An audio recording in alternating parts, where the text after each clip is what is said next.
If you've just joined us, a blessed and beautiful one to you and yours. This is Heartlines. Shayla and Ndikumana keeping you company, and I'm with you all the way through to midnight in Central African time. It's time for us to take a deep dive into the space where creativity meets cash. TikTok, Instagram, the mother of social media, Facebook. If you were going to say MySpace, then we know how old you are, but we keep it stepping. There are job opportunities on these platforms is the realities. Now, from influencers to content creators to strategists and digital brand builders, social platforms are more than just entertainment. They're economics and they're economies. Now, for many, these are career paths worth taking. But perhaps you're feeling like, where?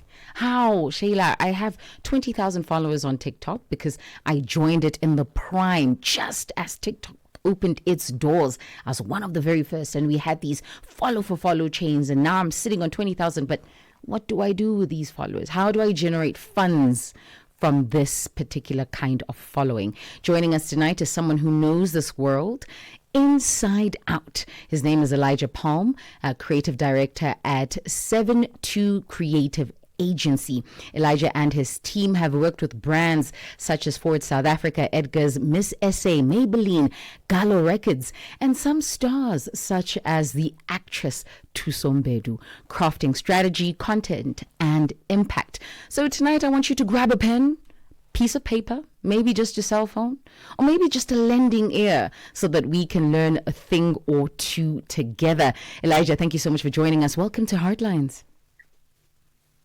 Thank you so much for having me. I'm glad to be here with you. Elijah, listen, we talk about social media and money making. Most of us just want to be the ones who give their money, okay?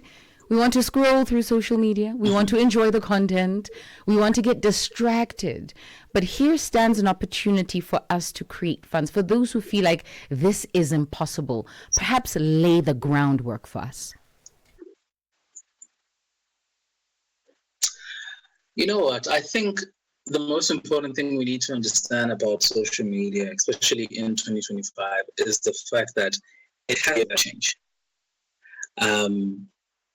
We have to give value in order for us to get the value that we want. You know, people see the influencer lifestyle, they see the brand deals, they see cars, free furniture, free clothes, free whatever, right? And because of that, people think, oh, I want to do that. But they don't realize that a core or the most important part of reaching that level is about creating value. And the value that needs to be created is in two different ways. The first one is the value in regards to what you're offering, basically your content, the message, the general output you're putting out there, and also the value that you create in terms of the community that you build. So the community that you build is what's going to get you everything. So that's two ways I believe we need to look at it. And people don't look at it that way.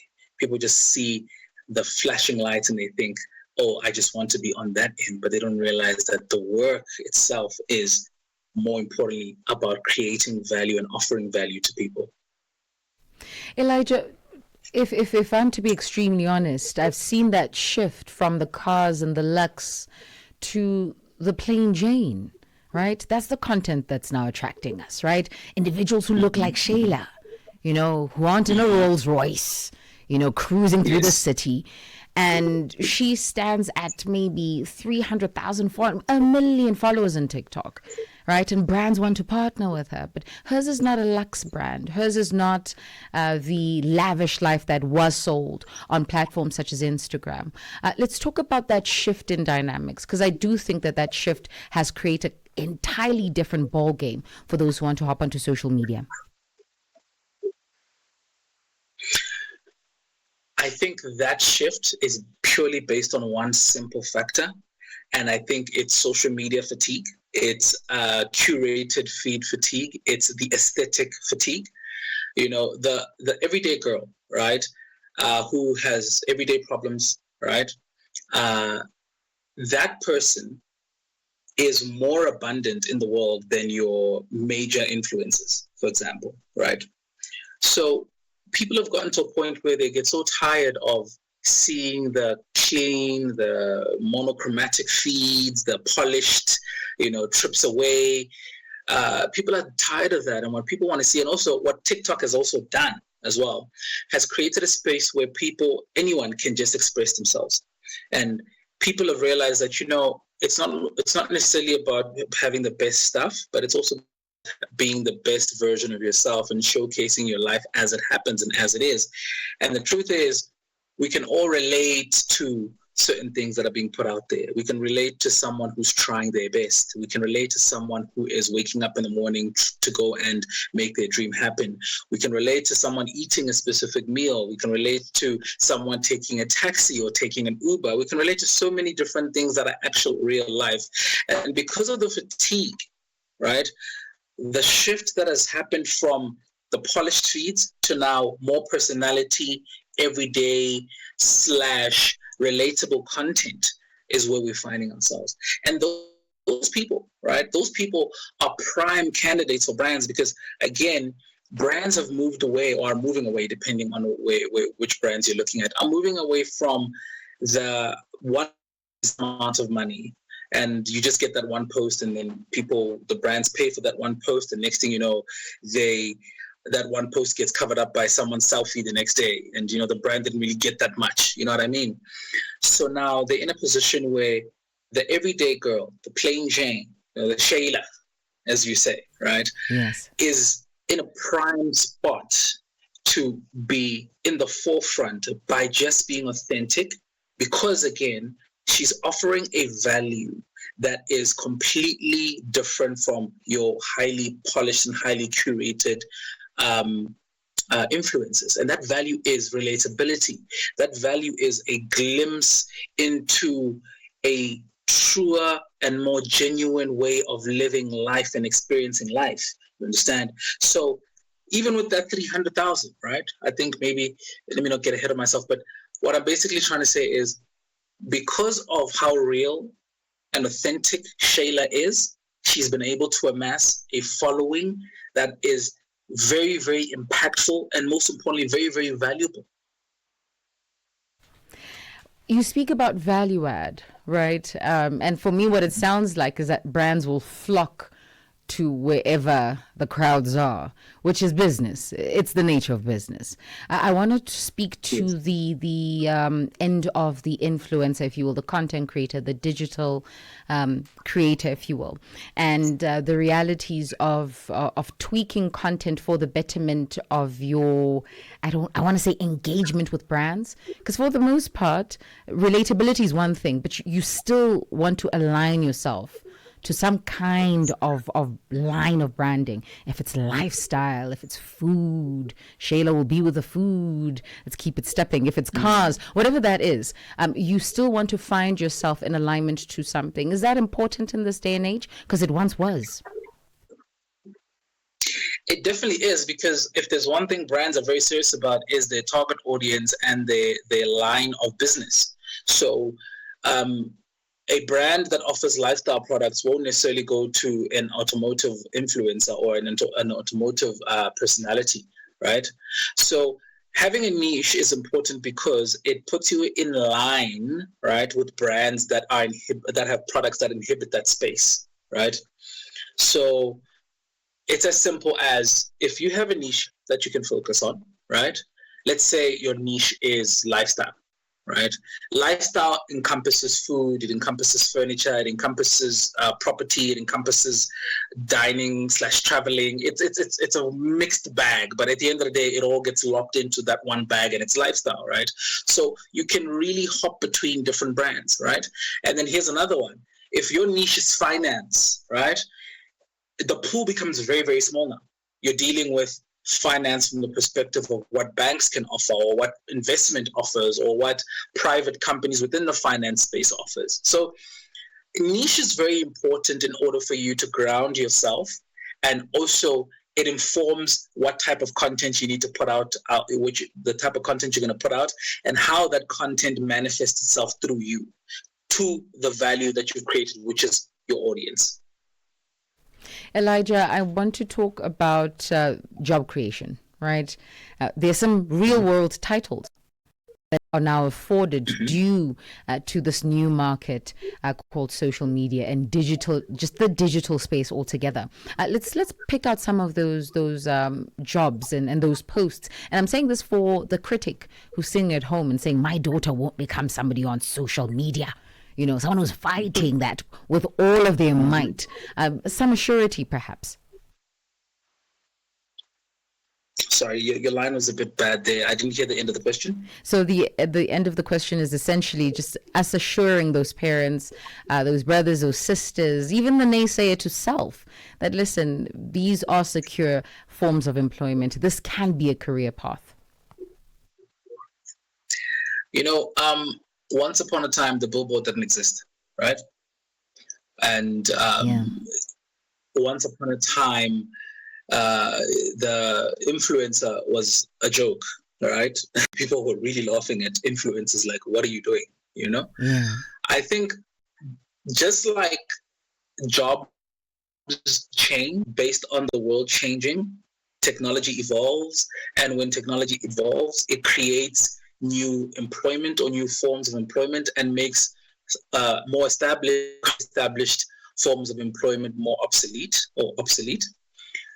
We must understand that the role of the influencer or the plain Jane or Shayla, right, or just whatever other position we find, you know, because we find editors, we find strategists, we find managers, we find so many different roles that are mushrooming up, you know, based on this entire industry, because that's what it is. It's an industry.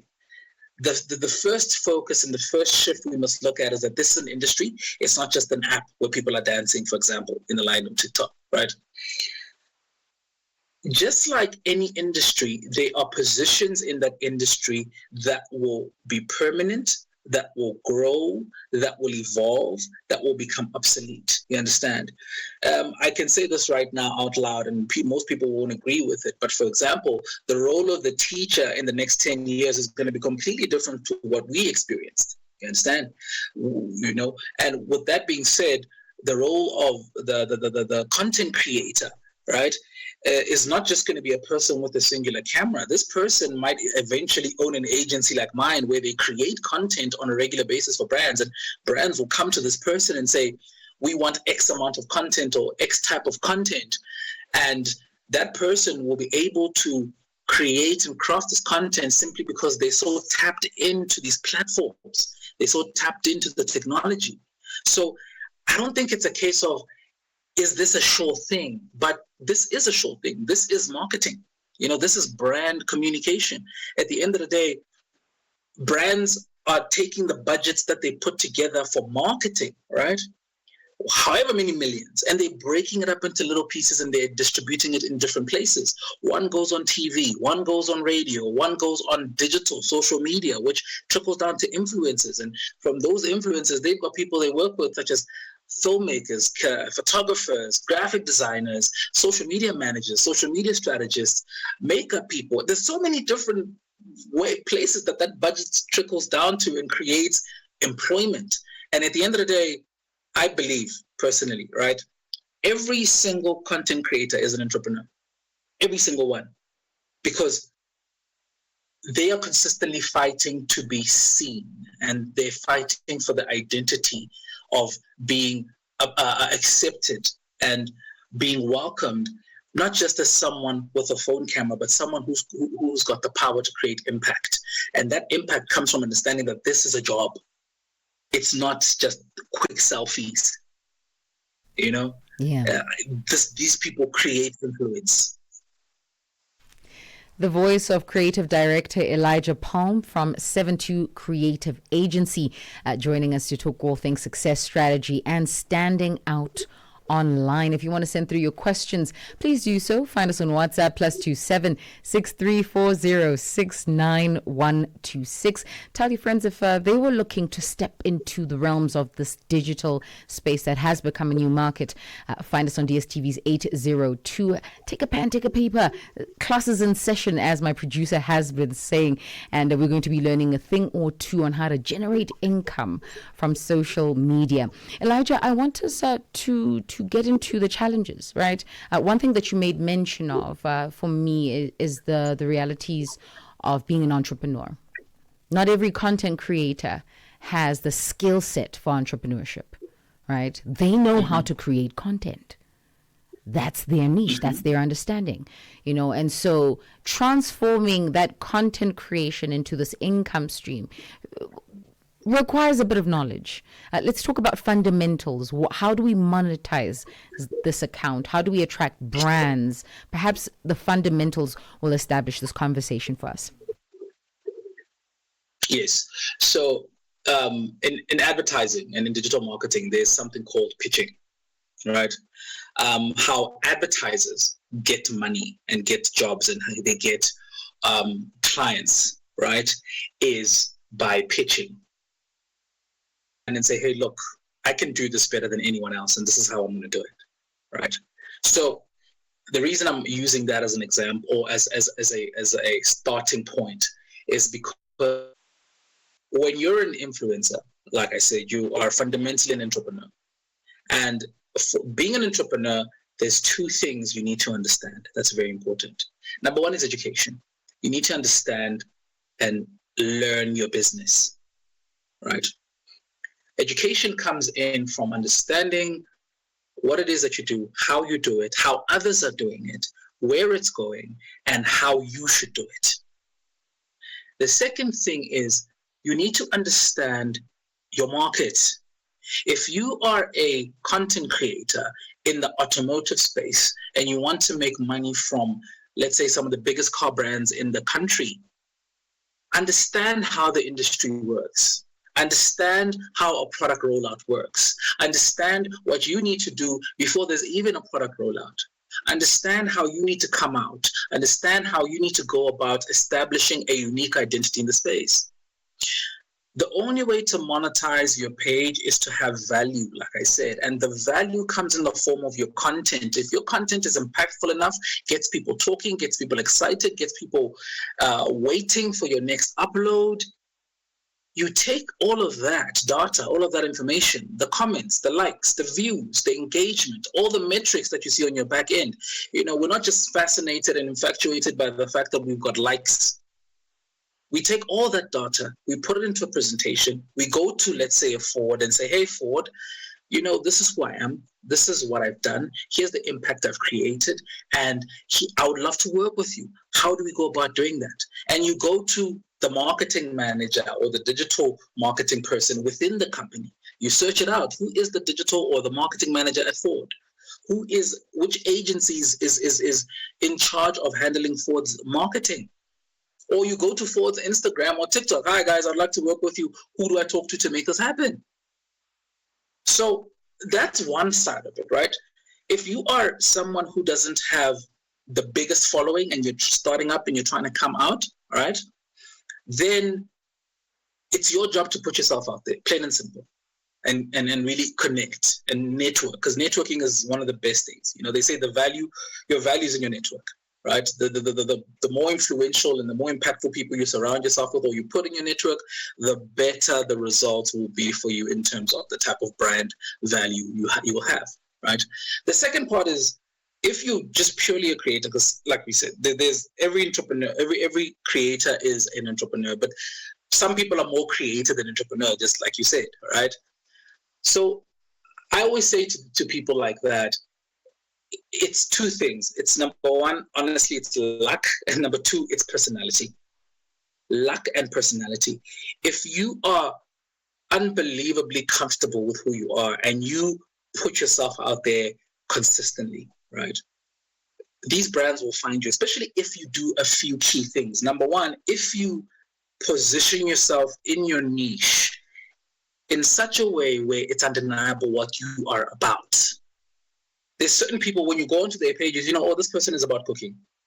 Oh, this person is about sports. Oh, this person is about cars, right? You inhabit a niche. Once you're in that niche, you mix the content that you create with your personality, thus making it unique. And when we say personality, we're not talking about because you serve someone in the space doing it a certain way, you're going to follow it. you have to come across as yourself, and you need to do the work, which is very important, and it's part of the strategy that we offer, is that you need to understand why you do these things. Purpose is very important. Why do you want to create content in this specific niche? Do you just want to do it because you want to be famous, or do you want to do it because you've got a passion for these things?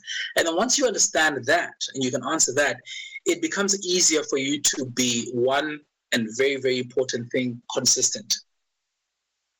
Once you understand, you then build on top of that with consistency by creating passion-filled, personality-filled content as much as you can on a day-to-day or on a week-to-week basis, depending on the time you have.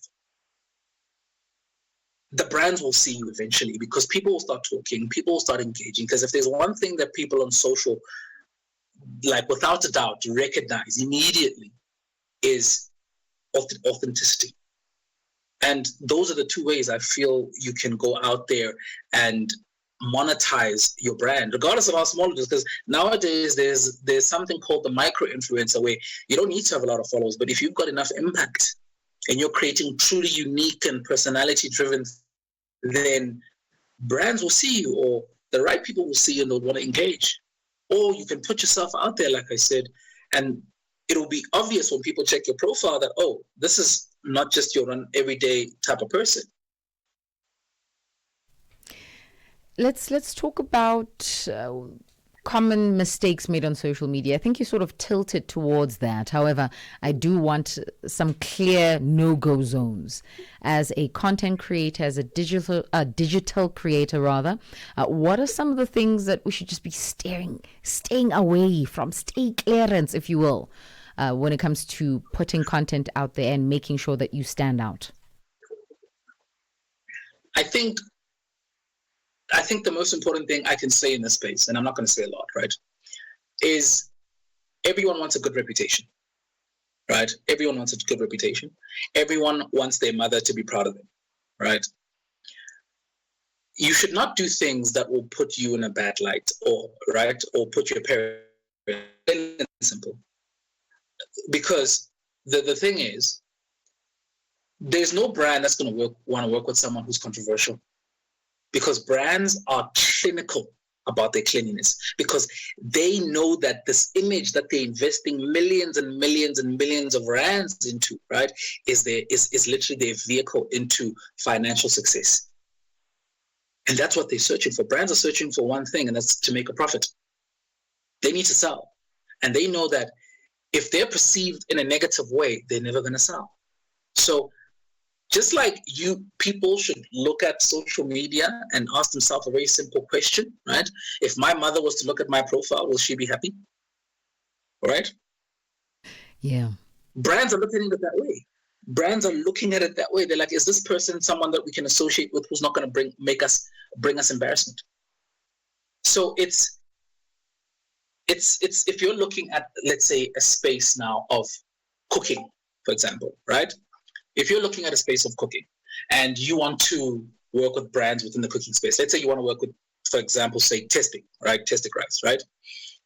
You can't now go and get another brand, right? And then start talking bad about the brand. You can't be negative. Like even your general opinions on the brand, even if, let's say, you're reviewing bowls of rice, right? Different rice brands, different rice brands.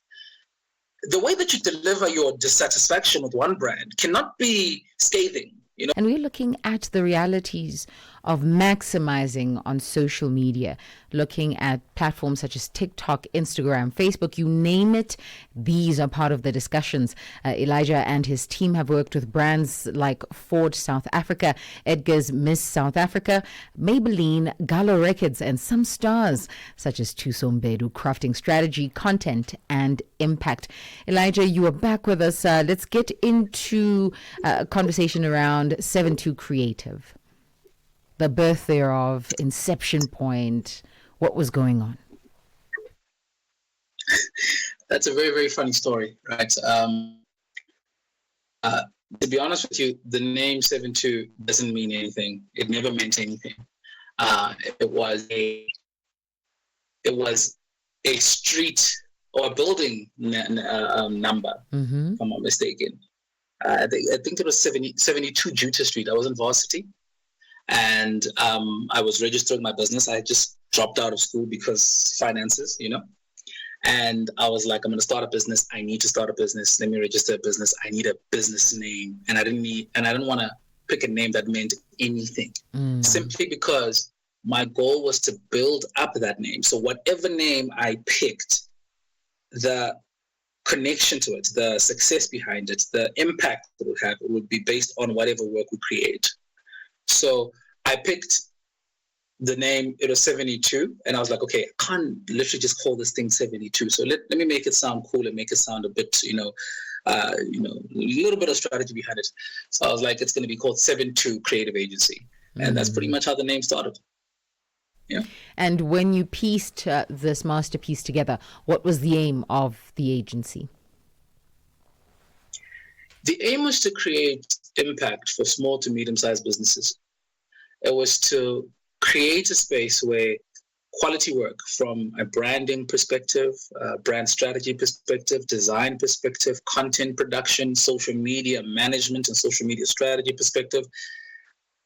I wanted to take the brands that had the potential, like the latent potential inside that people didn't see. And I wanted to really add to them, layer them up with the work that we do. Full service, one-stop shop. A person comes in with an idea or a brand, and they say, look, this is who I am, this is what I'm trying to be. And then what we do is that we help them sift through all the thoughts, all the thinking, all the doubts, all the, I think I should try to do this, I think I should try to do that, and help them refine their purpose so that they know exactly what they're about. They know exactly what they're going to do. And from then onward, help them speak their purpose, put their purpose out there, so that when they meet up with people or they engage with people on whatever platform, whatever level they're on, they'll be able to speak about what they are, what they do, and then take that purpose and those words, that communication, and visualize it through photography, videography, graphic design, and then take that content that would have been created from those mediums and distribute it on social media through social media management, through social media advertising. So the whole point behind it was to be able to amplify brands, to be able to build brands. Our slogan is we define and refine and find brands. So the whole goal is to make sure that even if you don't know what your brand is, because I feel that people don't understand the concept of brand. When people think brand, people think that, hey, they can just wake up in the morning and say, my brand is X, Y, and Z. You don't give yourself the brand. The people you work with, the people you interact with yourself, give you the brand. They sit down and they say, okay, because of this interaction I've had with X, Y, and Z business or even person, right? This is what I think of them and this is their brand. So in the simplest way, right? A brand is your reputation. So ideally what I wanted to do, I wanted to be able to help the people who come to me and come to my team. I wanted to help them craft the reputation they want, because once you've got a good reputation, people will always come to you because they will come for that reputation. Yeah. That's a really powerful one. Your brand is your reputation. Listen, I'm saying this because we believe that brand is purpose, right? I was of the assumption that if Shayla is very much for purpose-driven living, so your healthy lifestyle, your fitness, you're traveling for awareness and that would then become my brand. However, what you're saying to me is not necessarily what I'm thinking is my brand, but how are people perceiving me is more of a stronger brand than what it is exactly I think I'm doing. That's very interesting. So how do we now shape that? You see, perception is subject to those who are creating and really trailing that. Like, I can't control what you think of me. I can do what I do best. You know what? Right there is the answer. You're definitely right. You can't control, what the next person thinks of you, right? But, and this is a very big but you can influence it. If you are in the fitness space, Shayla is in the fitness space. She's got this purposeful living thing that she's doing, right? Yeah. All her content is about fitness. It's about purpose, right? It's about finding herself. If Shayla truly sits down and says, okay, finding myself means trying harder in everything I do, not just fitness, because you put your body through a lot when you're actually within the fitness space, right? But that trickles into everyday living. So if she says, okay, I'm going to tackle each and every life problem the same way I tackle a gym routine. I'm going to get through it. You know what I mean? All right. And she puts that out there like that. And she puts that out there through the workouts as well. You can see that this person is struggling, but they're not just stopping. They keep going and going and going and going and going. That creates a ripple effect to the person who's watching the content. If that person is struggling with the very same issues of, stop, go, or just starting, right? If they see Shayla doing the best that she can and talking about the issues she's facing, even though it looks like she's got it all worked out and she's pushing herself beyond her limits on a day-to-day basis and she's showing up every single day, that leaves an impression, right? That leaves an impression, and that is basically fundamentally what influence is. Shayla, based on her actions and based on her content and based on how she's putting herself out there, creates a base of influence, and that base of influence gets people interact with that base of influence is what I'm trying to say, and that changes their perspective on how they see Shayla. All of a sudden, people see Shayla as, oh, motivational, oh, strong, oh, someone that keeps going, or someone that doesn't stop. Oh, if Shayla can do it, I can do it. Understand what I'm saying? And then they have that brand, that reputation now is forming in their brain, because marketing wants to do one simple thing, right? Marketing wants to capture that valuable space in the minds of the customer. Regardless of whatever brand it is, it wants that valuable space. It wants that perception of, oh, this is a good brand and I'm going to invest in it. Whether it's food, whether it's cars, whether it's property, whether it's even space travel. You understand? Like, I think the best example would be, look at the airlines all over the world, right? Look at Emirates. They portray themselves a specific way. They're trying to capture the market and have people perceive them in a specific way, right? That's the best example. If you want to see how branding works and how reputation is everything, look at the airlines. Look at the airlines. Look at Dubai as a city. Look at the whole idea of Dubai. Because Dubai is a brand. It's not just the buildings there. It's a brand. That entire space has been cultivated to have a specific impression on the people of the world, so that when they come there, they know they're coming for business, they're coming for leisure, they're coming for unique attractions. They're coming for so many different things that they can't find anywhere else in the world except for Dubai. Dubai has got a specific reputation that's been built over the years, and that's basically what we're chasing. You can influence your brand / reputation by putting out content and by putting out communication, by putting out your message, by investing in your purpose. And people will start thinking the same way, seeing you the same way. Elijah, I want to go back to that very example you made, brand Emirates, brand Dubai, right? You've worked with stars, to say the least. Mm-hmm. You've worked with individual brands, you've worked with companies that have held a high rapport in society. And I found that for the most part, the brands that we've spoken about that you work with versus brand Dubai and brand Emirates and the like have put themselves on the upper echelon of the market. Now, I want to gauge you for let's go back to example, Plain Jane, right? She's a brand too. Have you seen a difficulty, and I suppose this is for brands that are people, with people accepting that that's their brand, especially when they come to work with you, where they're looking for that high-end feel because that's what they think will trend. That's what they think will garner traction. Whereas perhaps you are the girl who makes salads and everybody loves that about you because you remind them that they need to be healthy. I think based on society, based on the fact that our country is, as much as we're a conservative country, we are also, there's a very heavy capitalist mindset, right? We want to consume, we want the best, it has to be the best, and also just based on our history as a country, where black people have not gotten the best the cream of the crop because of, history. Like I said, I'm not going to go into detail. We all know, right? I've come to realize that a lot of the time people come in with distorted purposes. And by distorted purpose, I mean, they look at what's happening around them, right? And then they somehow, someway, internally create a status quo of, oh, this is what's acceptable.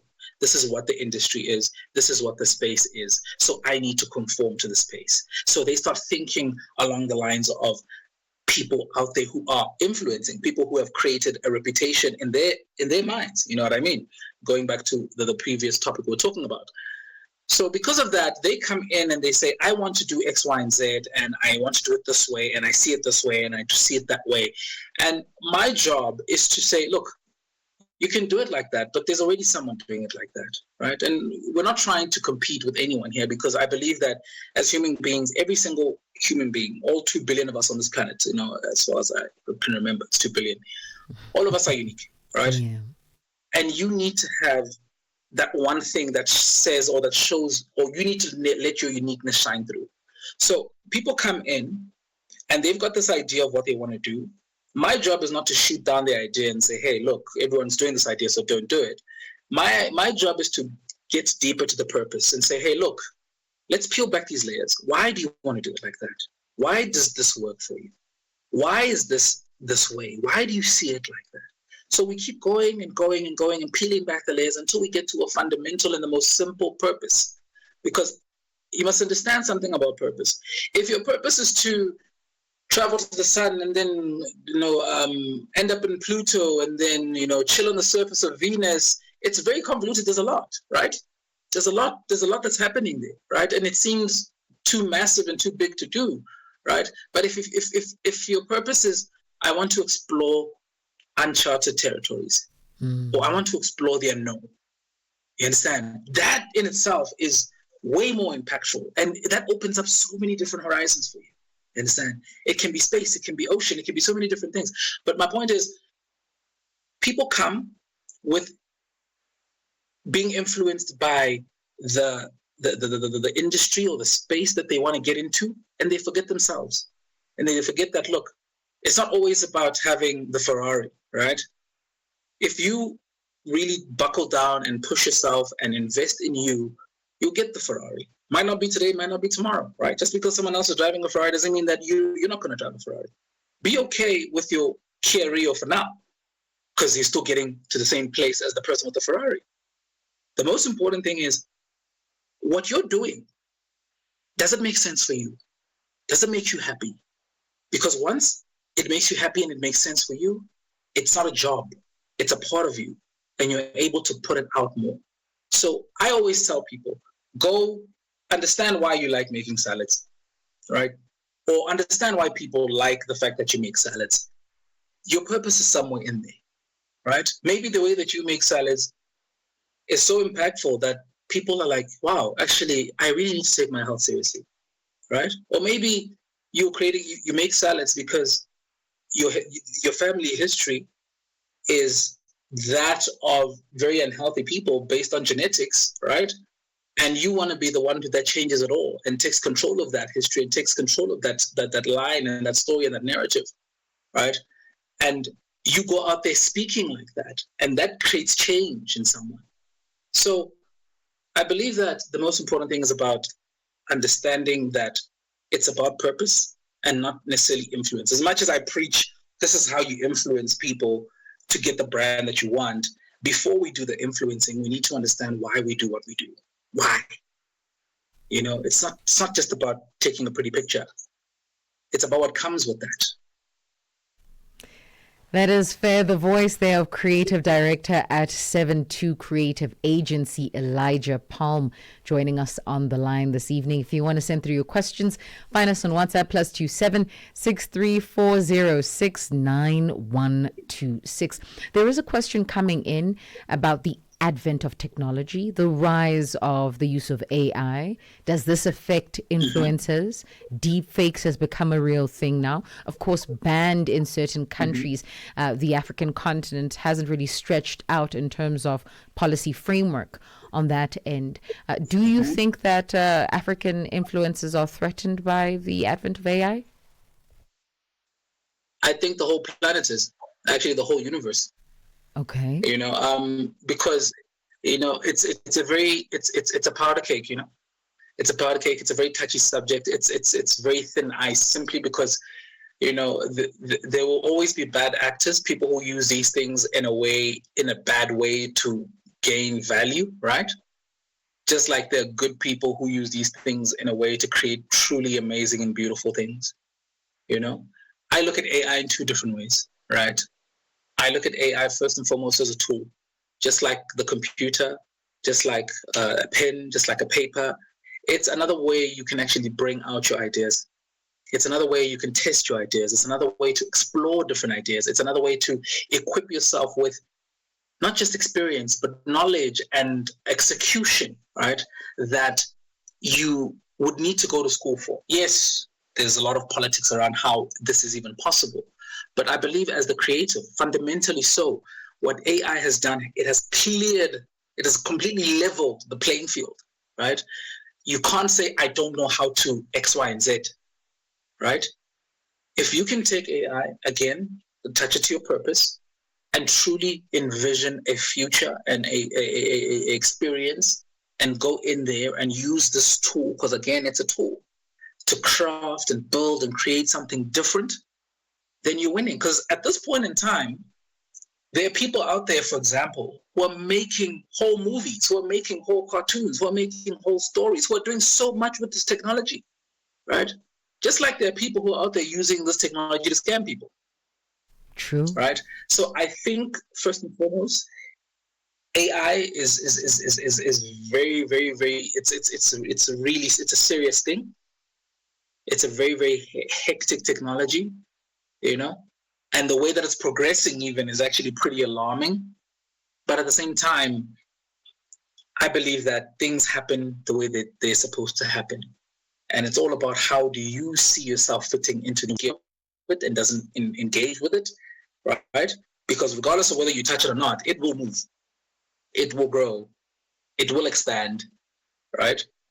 My son is able to use technology that I never thought I'd even have. I never even thought I'd have an iPhone when I was my son's age. I didn't even think about a phone. I was thinking about playing with bricks. You know what I mean? But my son now is so, my son is so proficient with technology that he knows how to access it and utilize it. The most important thing is, how do you now get that use case, that usefulness of the technology, but steer it in the direction of, look, this is your imagination, which is pretty standard average, right? And this is your imagination with it, which is like a rocket ship just flying across space, flying uncharted, undisturbed, no hindrances. You can do so much. It's all about you investing in your thinking. Because I remember I listened to a podcast once upon a time, and in that podcast they said, if there's one thing that AI is going to do for people, or to people, right, it's going to take people's jobs, definitely.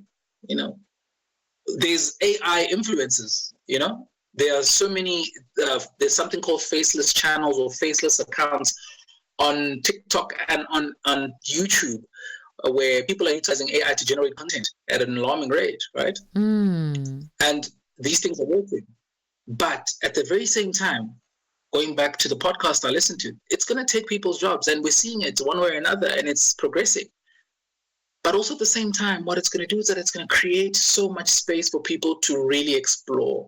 If you know anything about art movements, right? I just can't particularly pinpoint a specific one, but there was a point in time in history where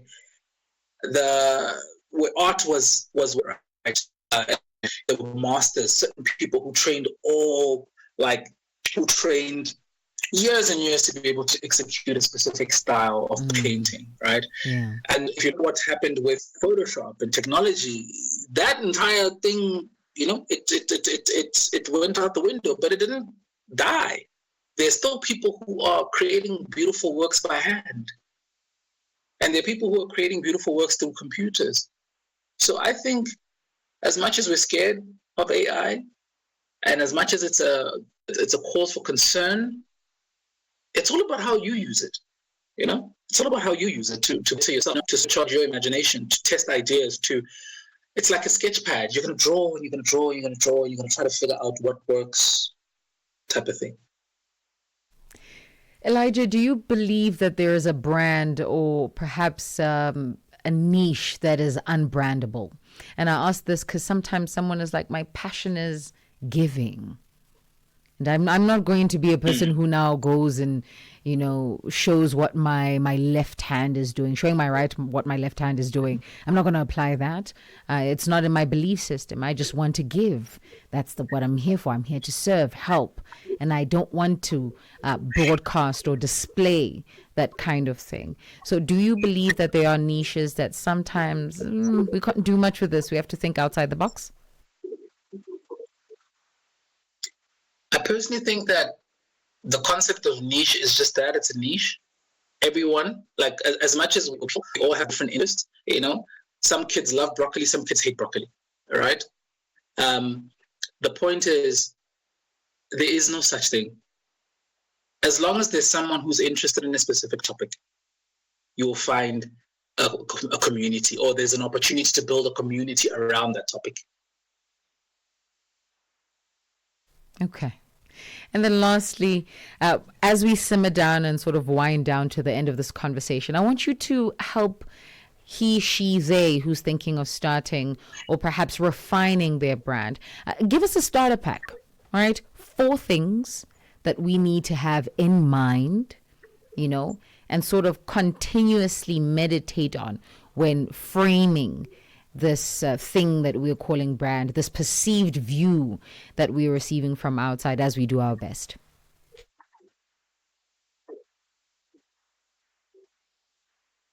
Okay.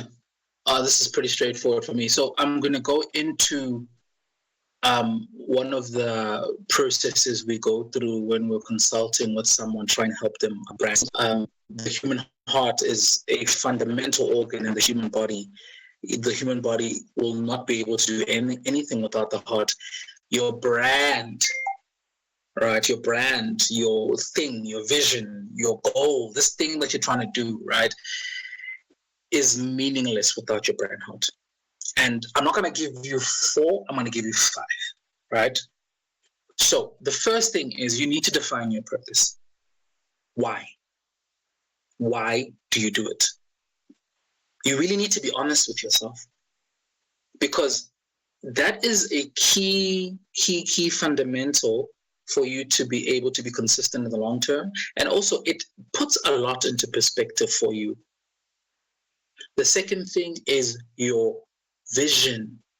How do you see this thing? Like, how big is it in the future? It doesn't matter if it's intercontinental. It doesn't matter if it's planetary, like, you're moving from one planet to the next. It doesn't matter if it's exploring different galaxies. If you feel like this idea is this massive thing, how do you see it? Write it down. Write it down. Write it down. See it. Talk about it. Right? And then the next thing is your mission. So the mission is, how do you plan on doing that? You know how businesses say our mission statement is? You need to have a mission statement. Yeah. What type of impact are you trying to create? How are you getting to that big vision, right? The next thing is your values. Define your values. What is it going to take? What are you not willing to sacrifice to get to that vision? Which is very important now, because a lot of people want to be rich, and a lot of people do a lot of things to be rich, and some of those things they do are not the best. So you, as a person who's got this purpose and you've got this big vision and you've got this plan about how you're going to do it, what is it going to take you? Is it going to cost you your soul? You know what I mean? Yeah. And the last one, which I feel like is very, very important, if not the most important, next to the purpose, right, is what problem are you solving for your community? So you've got all these things. You've got your purpose, you've got your vision, you've got your things. How is this big idea, or what is this big idea doing for your community? What is it solving? Is it educating them? Is it motivating them? Is it uplifting them? Is it empowering them? Is it making their life easier? What is it doing? Because you need to understand, if I'm going to be a content creator who's creating X amount of content, this is why I'm creating it. This is what I'm trying to do with it. Yeah. This is how I'm doing it. This is what I'm not willing to do for it, right? And also, this is what it does for others. Because that's important. That's how you build that community. Yeah, and that's pretty much it. That's Elijah, listen, I am stunned. I'm smiling from ear to ear because I think we've made brands about following somebody else's trend. Right? I see there's another dark-skinned lady, who's about fitness and, and she has similar interests. If I compare myself to her, so might as well just align. So we're going to do fashion and fitness, and we're going to be those faith girlies, and it all just aligns. And then at some point you fall short because this doesn't really speak to your why. It doesn't. This has been fruitful for people who have listened to this conversation and they're like, Elijah Palm, I need to speak to you directly, immediately. Absolutely. Where do they find you? They can find me on www.72creative.com. It's 7, the word, SEVENTWO, creative, CREATIVE.com. Or they can just search me on socials. I'm actually Googleable. It's at Elijah_Palm. But I think the best place to find me is on our website. It's got our contact numbers, it's got our email, it's got all the work we do and work we've done. And yeah, it's pretty much straightforward from there. Just jump on the website, hit us up. You can get our numbers, you can WhatsApp us. So let me quickly just actually throw my WhatsApp number in there because it's pretty straightforward. Give me 1 second. It's actually pretty straightforward in that sense. Give me 1 second. If you've just joined us, 32 after 11 p.m. Central African Time, Heartlines having a sit down with the creative director at 72 Creative Agency. Do we have that WhatsApp ready? Yes, we do. It's 064 931 0763. 064 931 0763. All right. Elijah, do you work with brands outside South Africa for those who are tuned in, because we are a continental reaching station? We definitely do. Just send us an email or hit us up on WhatsApp. There's more than one way we can help you. We don't have to be physically in your country, city, or space to help you. Elijah, thank you so much for joining us this evening. It's certainly been a pleasure. It's been a great experience. Thank you so much.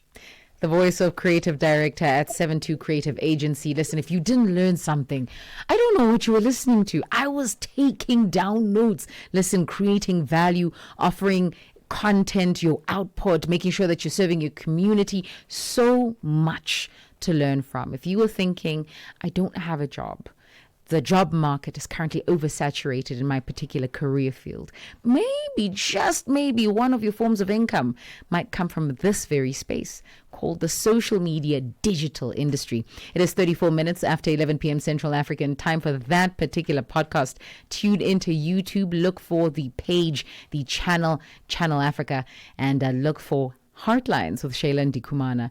And I'm pretty sure you'll be wowed by some of that content. For now, let's get some music.